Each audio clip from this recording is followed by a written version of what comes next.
UPI और net banking ने online investment को बहुत ज्यादा आसान कर लिया है। बहुत सारी ऐसी एप्स आ चुकी हैं, ऑनलाइन प्लेटफॉर्म्स आ चुके हैं जिसके जरिए आप शेयर्स में इन्वेस्ट कर सकते हैं, आप ऑनलाइन इन्वेस्टमेंट कर सकते हैं, ऑनलाइन स्टॉक्स में ट्रेड कर सकते हैं, गोल्ड में इन्वेस्ट कर सकते हैं, क्रिप्टो करेंसी में इन्वेस्ट कर सकते हैं। और ये सारे ऑप्शंस जो है अब यूपीआई के आ जाने के बाद नेट बैंकिंग की वजह से और ज्यादा आसान हो गए हैं। लेकिन कश्मीर में एक मामला ये कि एक बुजुर्ग पुलिस को अप्रोच करते हैं और ये कहते हैं कि उनके खाते से 11 लाख रुपए निकलवा लिए गए हैं और उन्हें इस ट्रांजैक्शन के बारे में कुछ मालूम नहीं।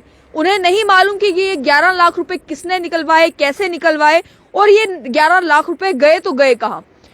जब साइबर पुलिस कश्मीर ने इन्वेस्टिगेट किया तो उन्हें ये मालूम चला कि ये 11 लाख रुपए उनके जो सीनियर सिटीजन थे, बुजुर्ग थे जो कंप्लेंट लेकर आए थे, उनके खाते से उन्हीं के नेफ्यू ने निकलवाए थे और अपने खाते में डलवाए थे। अब नेफ्यू भांजा भी हो सकता है, भतीजा भी हो सकता है, लेकिन जो खबर हमारे पास पहुंची उसके मुताबिक उस नेफ्यू ने अपने खाते में केवल ये 11 लाख ही नहीं बल्कि अपने पिता के अकाउंट से भी 19 लाख रुपए अपने खाते में डलवाए और वो सारा का सारा पैसा ऑनलाइन ट्रेडिंग के लिए, ऑनलाइन इन्वेस्टमेंट के लिए इस्तेमाल किया।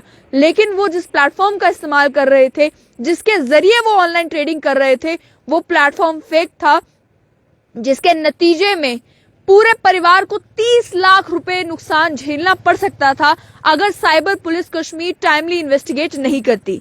प्रीलिमिनरी इन्वेस्टिगेशन हुई, मालूम ये चला कि जो नेफ्यू थे उन्होंने पैसा निकलवाया है और ये पैसा निकलवाया है यूपीआई के जरिए। उन्होंने जब इन्वेस्टिगेट किया तो नेफ्यू ने बताया कि वो सोशल मीडिया के जरिए कुछ लोगों के कांटेक्ट में थे जिन्होंने उसे मोटिवेट किया कि आप ऑनलाइन इन्वेस्ट कर दीजिए, आपको बहुत ज्यादा रिटर्न्स मिलेंगी। वही रातों रात पैसा डबल वाली स्कीम के बारे में पहले कहा जाता था कि फ्रॉड करने के लिए यह तरीका बताया जाता था कि आप यहाँ पर पैसा लगाएं, रातों रात आपका पैसा डबल हो जाएगा। आजकल शेयर मार्केट को लेकर, ये ऑनलाइन ट्रेडिंग प्लेटफॉर्म्स को लेकर इसी तरीके से सोशल मीडिया पर कुछ लोग ये कहते हैं कि आप पैसा यहाँ लगा दीजिए, स्टॉक में लगा दीजिए, इस प्लेटफॉर्म पर लगा दीजिए, रातों रात आपका पैसा डबल हो जाएगा। तो ये उन्होंने कहा और डायरेक्ट क्रेडिट जो है अपने बैंक अकाउंट में करवा लिए पैसे। फिर उन्होंने कहा कि उसके बाद 11 लाख जो उन्होंने अपने जो है अंकल के अकाउंट से निकलवाया था और 19 लाख रुपए और नेफ्यू ने बताया कि उसने अपने पिता के बैंक अकाउंट से निकलवाकर सभी ऑनलाइन ट्रेडिंग और इन्वेस्टमेंट में लगा दिया। और उसके बाद साइबर टीम ने कोऑर्डिनेट किया बैंक अथॉरिटीज के साथ, बैंक अथॉरिटी से मालूम किया कि कौन सी ट्रांजैक्शंस हो रही हैं, किस किस बैंक अकाउंट के बीच में ट्रांजैक्शन हो रही है, पैसा अगर निकलवाया गया तो गया कहां पर, और पैसा इतना बड़ी अमाउंट जो है वो किस तरीके से ट्रांसफर की गई। तो मालूम ये चला कि यूपीआई, इंटरनेट बैंकिंग और अलग अलग पेमेंट गेटवेज के जरिए इस तरीके से पैसा ट्रांसफर किया जा रहा था। फिर गेटवे अथॉरिटीज को कांटेक्ट किया गया, क्योंकि आप जानते हैं किसी भी प्लेटफॉर्म पर जो गेटवे अथॉरिटी होती है, चाहे वो रेजर पे हो, चाहे वो कोई भी और कंपनी हो, उन्हें अगर कोई मालूम चलता है कि कोई फ्रॉड ट्रांजैक्शंस हो रही हैं तो उसमें गेटवे अथॉरिटीज भी जो है वो इमीडिएटली एक्शन लेती हैं। तो इस मामले में पुलिस ने गेटवे अथॉरिटीज को कांटेक्ट किया ट्रांजैक्शन डिटेल्स मालूम करने के लिए। उसके बाद इन्वेस्टिगेशन में ट्रेस की गई ट्रांजैक्शंस को तो मालूम ये चला कि इस पैसे को फॉरेन करेंसी में कन्वर्ट किया जा रहा था और उससे पहले कि ये कन्वर्ट होकर अलग अलग ऑफशोर अकाउंट्स में चला जाता, ट्रांजैक्शंस को रद्द करके इस पैसे को वापस जो कंप्लेनेंट थे उसके खाते में डलवाया गया। और उसके साथ साथ में जो कंप्लेनेंट नहीं भी थे, जो उस बच्चे के जिसने ये इन्वेस्टमेंट की थी उसके पिता थे, उसके अकाउंट में भी ये पैसा वापस डलवाया गया। तो 11 लाख एक और 19 लाख एक, 30 लाख रुपए जो है वो साइबर पुलिस कश्मीर ने टाइमली इन्वेस्टिगेट करके वो पैसा फैमिली को वापस दिलवाया।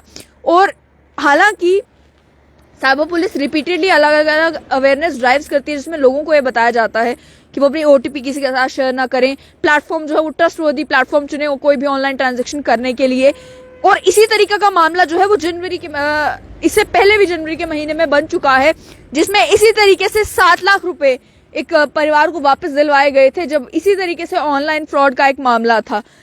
अलग अलग कैंपेन्स तो की जा रही हैं, लेकिन आजकल आप जानते हैं कि जमाना बड़ा तेज है। इस तेज जमाने में हर कोई चाहता है कि जल्दी जल्दी पैसा कमा लिया जाए। वो जल्दी जल्दी पैसा कमाने का तरीका ढूंढने के लिए जब आप ऑनलाइन इन्वेस्टमेंट के ऑप्शंस ढूंढते हैं तो बहुत सारे इंटरनेट के ऊपर मटेरियल अवेलेबल है। अलग अलग लोग अलग अलग सपने दिखाते हैं कि क्रिप्टो में अगर आप इस क्रिप्टो करेंसी में इन्वेस्ट करेंगे, इस प्लेटफॉर्म के जरिए इन्वेस्ट करेंगे तो आपको ये फायदा मिलेगा, आपको वो फायदा मिलेगा।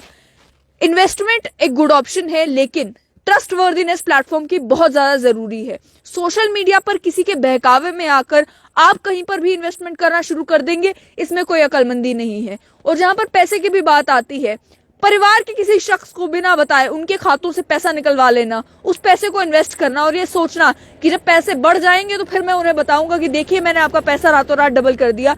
ये सारी चीजें जो है फिल्मों में होती हैं, रियल जिंदगी में ये सारी चीजें मुमकिन नहीं है। रियल जिंदगी में इन्वेस्टमेंट की रिटर्न्स भी आपको कई समय के बाद देखने को मिलती हैं। आप जितनी मर्जी हाई रिस्क इन्वेस्टमेंट आप करेंगे तो उसमें रिस्क जब हाई होता है तो रिटर्न लो भी हो सकती है, तो आपके पैसे जो हम माइनस में भी जा सकते हैं, आप सारा पैसा गवा भी सकते हैं।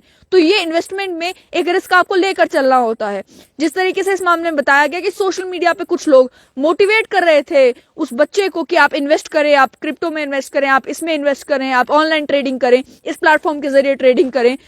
फ्रॉडस्टर्स और स्कैमर्स की कमी नहीं है। इस वजह से बहुत जरूरी है कि जहां पर भी मामला आता है पैसे खर्चने का, वहां पर आप क्रेडिबिलिटी, ऑथेंटिसिटी जो है वो उस व्यक्ति की भी, उस प्लेटफॉर्म की भी कंसिडर करें, इससे पहले कि आप इतनी भारी अमाउंट 30 लाख रुपए के करीब करीब जो है वो इन्वेस्ट कर दें। इस मामले में तो साइबर पुलिस कश्मीर ने फौरन एक्शन लिया और ये पैसे वापस दिलवा दिए। लेकिन आप सोचेंगे जिस पैसे को फॉरेन करेंसी में कन्वर्ट किया जा रहा था, अगर वो ऑफशोर अकाउंट में चला जाता तो पूरे परिवार की मेहनत का वो पैसा जो है वो डूब जाता, वो पैसा उन्हें वापस नहीं मिल पाता और वो कितनी परेशानी का बायस बनता उस पूरे परिवार के लिए जिन्होंने मेहनत से वो पैसा कमाया।